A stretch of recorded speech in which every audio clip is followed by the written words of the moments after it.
Seiko are throwing it back to the 60s with their range of style 60s in the Presage lineup.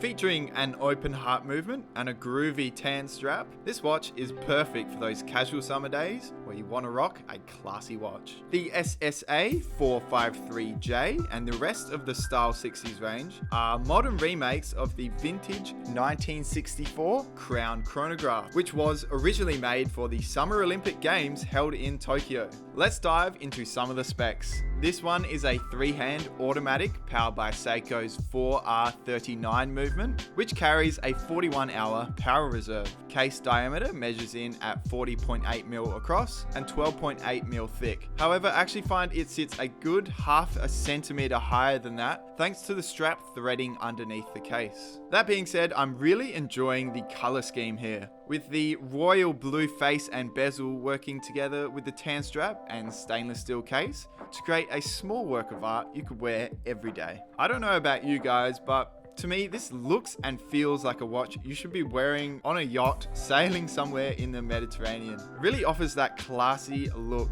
as all Presages do, with its tapered hour and minute hands and open heart movement. Finer details include the Seiko S logo stamped into the crown, a 24-hour subdial located at 11 o'clock, and some lume on the hands. Wearing this watch does kind of make me feel like I'm on holiday. I think it just straddles the line between classy and casual, where it's not too serious and not too relaxed. It's a watch that knows it's beautiful, but it doesn't have to scream it to the whole world. And I think that sums up the Presage line in general. They are sharp, but not loud. Sophisticated, but not snobby. I think every collection deserves a Seiko Presage, and I think this one would be a great weekend watch. If you like this watch, make sure to give this video a like and drop a comment if you'd wear this one. And if you want to pick this one up, just open up the description, click the link to head on over to watchdepot.com.au and add to cart. Make sure to share this video with your friends and subscribe for more watch videos. Thanks for watching.